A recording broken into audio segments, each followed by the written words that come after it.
میرے بھائیوں، اگر تمہیں ماں کی آبرو پسندیدہ ہے، اگر تمہیں بیوی کی عزت پسندیدہ ہے، اگر تم اپنی عورتوں کی آبرو کو بچانا چاہتے ہو، اللہ کا واسطہ، اللہ کے نبی کا واسطہ، کعبے کی عظمت کا واسطہ، گنبد خضرا کا واسطہ، عورتوں کو جو ہے ان کے پاس لے جانے کی ضرورت نہیں ہے۔ کیا ضرورت ہے؟ اللہ ہماری حاجتوں کو پورا کرنے والا، یہب لمن یشاء اناثا ویہب لمن یشاء الذکور ویجعلہ من یشاء عقیما۔ خدا کہتا ہے اولاد میں دینے والا، لڑکا میں دینے والا، لڑکیاں میں دینے والا، بانج میں بنانے والا، زندگی میں دینے والا، موت میں دینے والا، بیماری میں دینے والا، شفا میں دینے والا۔ میرے بھائی، اللہ کی عزت و جلالت کی قسم، انسان اشرف المخلوقات ہے۔ لیمبو انسان پر کام نہیں کر سکتا، انسان لیمبو پر کام کر سکتا ہے۔ دیکھو یہ جو سڑک پر پھرنے والے کانسٹیبل ڈھولے ہوتے ہیں، کمشنر ان کی بات نہیں مانتا، کمشنر کی بات ان کو ماننا پڑے گا۔ یہ دنیا کا دستور ہے، چھوٹے بڑوں کی بات مانتے ہیں، بڑے چھوٹے کی بات نہیں مانا کرتے۔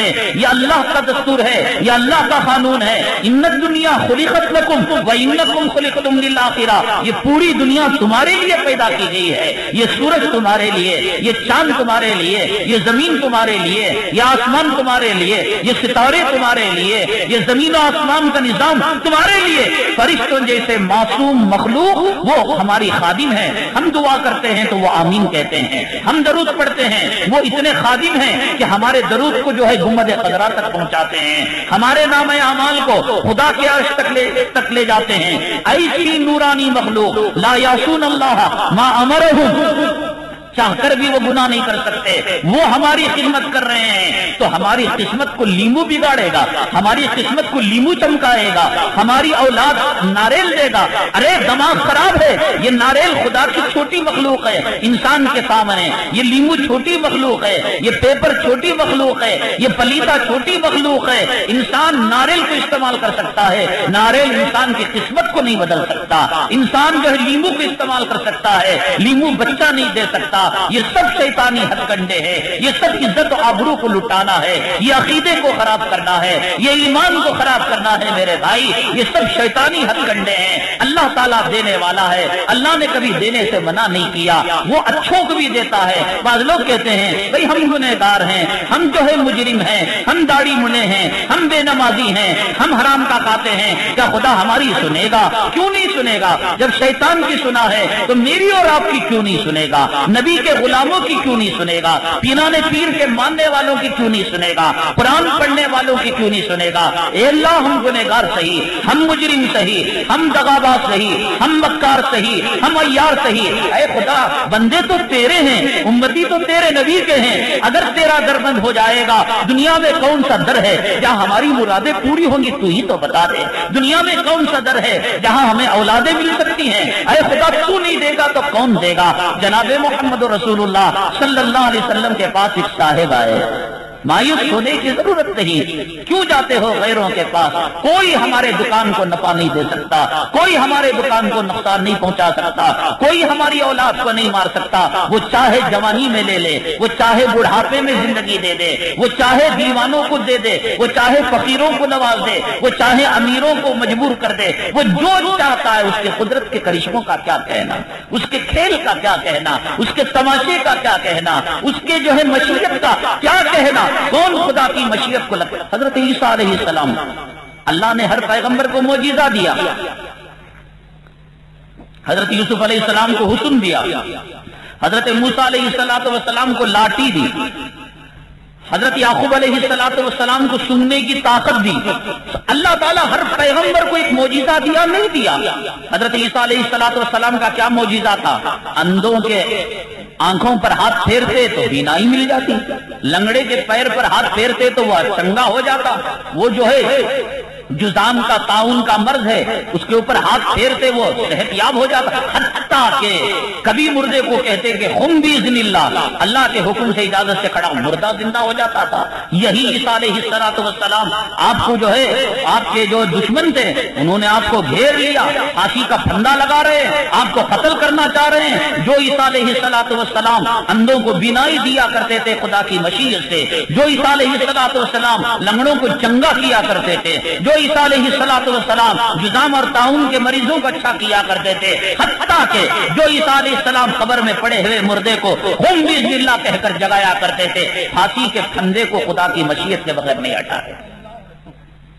اللہ نے چاہا تو سب کچھ کیا، اور اللہ تعالیٰ نے چاہا تو آپ کچھ نہیں کر پا رہے۔ سبحان الذی اسرا، قرآن تو دیوبندیوں کے باپ کا نہیں ہے، بریلیوں کے باپ کا نہیں ہے۔ کلام پاک کا 15واں پارہ سورہ اسراء کی جو ہے پہلی آیت، سبحان الذی اسرا بعبدہ لیلا من المسجد الحرام الی المسجد الاقصی الذی بارکنا حولہ، پاک ہے وہ ذات جس نے راتوں رات اپنے بندے کو لے گئی مسجد حرام سے مسجد اقصی تک۔ پھر مسجد اقصی سے کتنا بڑا سفر ہوا آپ جانتے ہیں، مسجد الحرام مکہ المکرمہ سے بیت المقدس تک کتنے کلومیٹر کا فاصلہ، بیت المقدس کے اندر تمام انبیاء جمع کتنا وقت لگا، تمام انبیاء کو نماز پڑھائی کتنا وقت لگا، براق پر سفر کیا، پہلے آسمان میں پیغمبروں سے ملاقات، دوسرے تیسرے چوتھے ساتویں جنت کو دیکھا، جہنم کے عذابات کا معائنہ کیا، خدا کے عرش کے پاس گئے، فکان قاب قوسین او ادنی فاوحی الی عبدہ ما اوحی، اتنے قریب ہو گئے اللہ تبارک تعالیٰ کے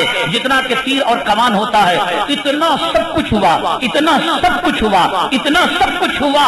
راوی بیان کرتا ہے اللہ کے حبیب پاک جناب محمد رسول اللہ صلی اللہ علیہ وسلم اتنا بڑا معراج کا سفر کر کر جب آئے تو جاتے وقت گھر کی جو کنڈی ہل رہی تھی حرکت ختم نہیں ہوئی، بسترے کی جو گرمی تھی وہ ختم نہیں ہوئی۔ خدا نے چاہا تو کنڈی کی حرکت سے پہلے اتنے بڑے سفر کو کرایا، خدا نے چاہا بسترے کی گرمی ختم ہونے سے پہلے معراج کے سفر کو کرایا، جنت کو دکھایا، عرش کو دکھایا، کرسی کو دکھایا، پیغمبروں سے ملاقات کرائی، سب کچھ ہوا۔ نمازوں کے بارے میں جھگڑا ہوا، 500 نمازیں، 400 نمازیں، 50 نمازیں، 5 نمازیں، اتنا سب کچھ ہوا بسترے کی گرمی ختم ہونے سے پہلے۔ یہی جناب محمد رسول اللہ صلی اللہ علیہ وسلم اللہ کے حبیب، اللہ کے محبوب، اللہ کے چہیتے، دشمنوں کے ستائے جانے کی وجہ سے ہجرت کے حکم پر نکلنا چاہتے ہیں، دشمن گھیرے ہوئے ہیں، نکل نہیں پا رہے ہیں۔